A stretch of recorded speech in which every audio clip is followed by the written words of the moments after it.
If you've eaten Alfredo pasta in a restaurant, chances are it's full of cream, garlic, chicken. Not in Italy. The original dish comes from a Roman chef whose name just happens to be Alfredo. While this dish might be known as pasta Alfredo in Rome, in the rest of Italy, it's typically called pasta al burro, and that's how I grew up knowing it. So let me show you the traditional way to make it. For the finest grate on your Parmigiano Reggiano, use the sticky-uppy, pointy part of your cheese grater. For each person, you'll want 50 grams of Parmigiano Reggiano, plus a little extra to serve.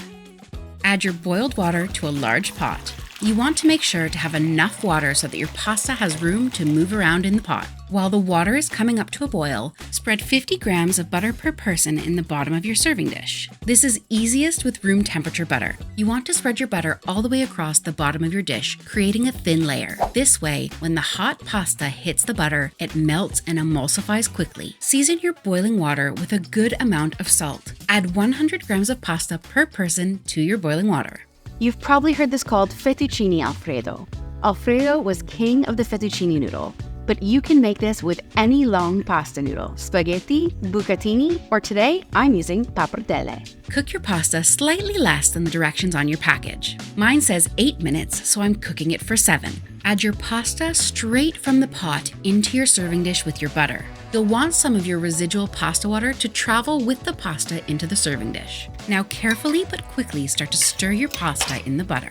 Alfredo used a fork and spoon, so that's what I'm using.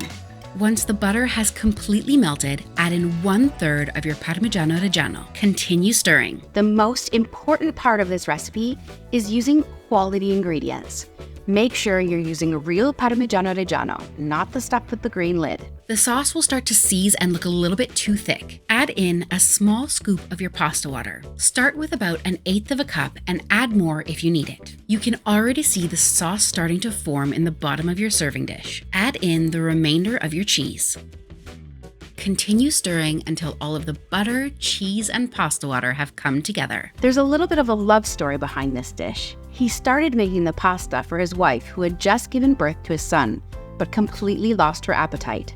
And this was the only thing she'd eat. But it became famous in America when 2 silent film actors fell in love with the dish on their honeymoon in Rome. They loved it so much, they ate at Alfredo's restaurant every single day. You can still visit Alfredo's restaurant today, run by his great-granddaughter. It's called Il Vero Alfredo. If it looks a little bit wet, add some more cheese. And if it's a little bit dry, add a touch more pasta water. The more you stir the pasta and as it slightly cools, the sauce will thicken. Serve up your pasta and drizzle on any remaining sauce that's in the bottom of your bowl. Sprinkle on a little more Parmigiano Reggiano e buon appetito! If you're looking for another Roman pasta recipe, why not try the most traditional carbonara on the internet? If you found this helpful, please make sure to like the video and hit the subscribe button because I come out with a new recipe every week.